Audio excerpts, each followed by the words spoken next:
Happy birthday to Utah Jazz guard Kris Dunn. He turns 29 on Saturday. He recently received an incredible birthday gift, an NBA contract, something KD no longer takes for granted.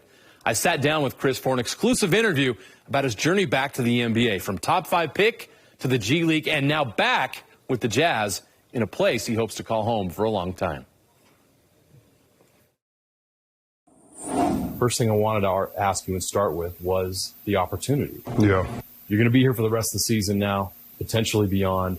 How excited were you to earn that contract for the rest of the season? I mean, super excited. A lot of emotions, ran through me, within my family too, once we heard the news, and, just super grateful. I'm super grateful for the organization, the front office, the coaching staff, my teammates. Without them, it couldn't have been possible. I just want to make my family proud, and, to hear the news, it was a great feeling. Talk about family. Obviously, that's a big motivator for you. Why is that so important to you to make them proud? I mean, that's what we do it for. One of my favorite things to do is see my family smile. It's just a beautiful feeling. When you're going through a lot of things, the outside world can kind of get to you, and you need people to lean back on. And, through my journey, in my career, my family was right there, through the good times, through the bad times. And, when the good times are rolling, everybody's around. But when the bad time comes, a lot of people, disappear. And, who was there? My family. How would you describe your professional basketball journey? Like the Superman roller coaster, scary, for sure.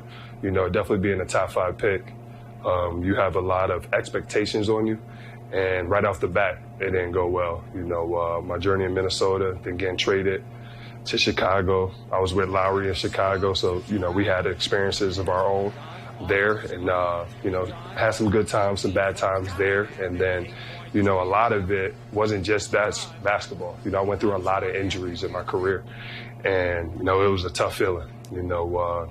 You have, some doubt, can you be that player that you once was, in college and whatnot. And, that's where the family piece come in. I leaned on them, and, they just kept my spirits high, making sure my confidence stayed with me. And, more importantly, I had to keep putting the work in. The work is, where the magic is. That's where the confidence, grows. And, when I'm out playing now, because of all those things that I went through, in my past, I'm able to be present in the moment. A lot of guys would quit. We see a lot of guys taking the lottery where it doesn't work out. They just walk away. They go to Europe. Why did you have the resolve and the confidence? You mentioned family, but what was it inside you that kept you going and kept fighting? I mean, that's just been my nature since I was a kid. I had a rough background growing up. People don't know my story. Some things happened, in Virginia when I was living with my mom. I didn't know my dad at the point in time. And even in that experiences down there, I had to keep fighting.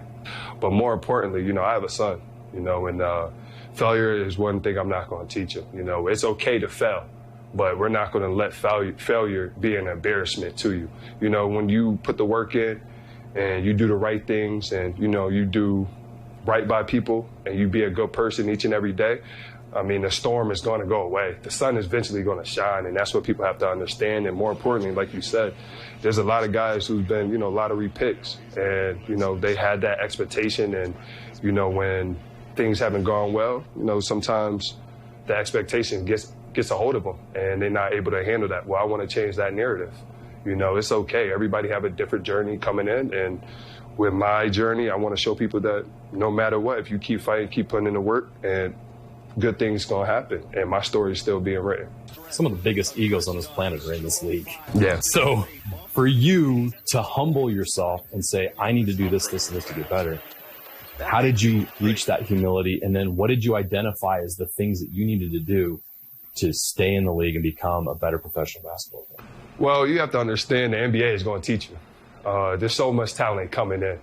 Each and every year we have an NBA draft. So there's so much talent coming in, and then there's so much talent already in the league. So you have to find your way to be able to stick. And like I said, it just so happened, not only was I playing at the best of my ability on the court, but I was dealing with a lot of injuries. So I had to find ways to be able to stick in the league and get back into the league. And the humility is the part where, you really have to grow as a person. back at home, I like to work out in, Providence College, Rhode Island. That's where I became a top 5 pick. And each and every summer I went back. And, this past year, people, they know who I am. They come up to me, KD, where you going this summer? I said it loud and proud, I'm going to the G League. Some people are looking at me shocked. No need to feel embarrassed. I'm going to G League to work. And guess what? The G League was probably one of my best experiences in my career. A lot of great talent down there, a lot of good people. Everybody's fighting for the same thing. And it brought that hunger back into me. And I loved it, and I'm super grateful for that experience. Would you change anything about this journey? If you asked me that maybe a couple of years ago, yeah. But now, no, I can't, because it made me who I am today. It made me the man. I learned so much through my experiences, not only for myself, but to be able to teach others. I took accountability to be able to, just teach the guys what I've learned through my experiences.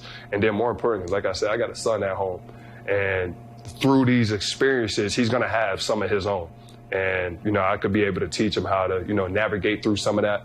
But at the same time, he's going to have to go through it on his own, too. All right, now back to my conversation with Utah Jazz guard Kris Dunn. After a roller coaster ride in professional basketball that took him from a lottery pick to the G League, Kris is healthy and found a comfort in Utah that is allowing him to play his best basketball. Well, now you're here. You're back in the league, and this seems like a perfect fit. This has just been seamless. You look like KD. You look like Kris Dunn. Why has the Utah Jazz and this situation been such a good fit for you and for the Jazz? I think it starts from top to bottom, from the organization to the front office, coaching staff, and my teammates. I mean, from day one, they made me feel comfortable. I don't know what it is, but when I walk in this gym, it's like a lighthearted feeling every time I walk in the gym. Everybody's here to put in the work, do the right things, and, try to accomplish something bigger than ourselves. And that's, create a winning program or winning culture. And then once I got on the court, it's just be who I am. I took a lot of time in the G League to work on my game. And, I made a conscious effort that, once I get back into the NBA, I'm not going to let no one take my confidence away from me again, because I put in the work. I understand who I am as a person. And this go around, I feel great. You mentioned Lauri Markkanen. You guys have been teammates for quite a long time, and he's evolved completely from when he was in Chicago. You've been able to watch that. Yeah. From when you guys were young players in Chicago to now to where he's an all-star. How has he changed as a player? Tremendously. And, when I was with him in Chicago, some of the things you guys see now, I have seen, some of those moments. I think the difference is he's doing it consistently at a high level. And, Lauri had a journey himself, coming into the league. He got traded out the gate. From the draft, and then, coming from Chicago and then going into Cleveland.